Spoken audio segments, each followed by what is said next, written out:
Čebele je razdeljeno na glavo, oprsje in zadek. Čebele imajo 5 oči, 2 veliki in 3 majhna očesa. Čebele oprašujejo okoli 90% rastlin. Skrbijo, da imamo v naravi veliko različnih cvetlic, dreves in živali. Čebele lahko letijo s hitrostjo 25 km/h.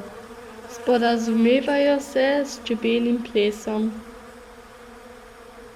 V panju je lahko do 80.000 čebel. Čebele ne spijo, le počivajo.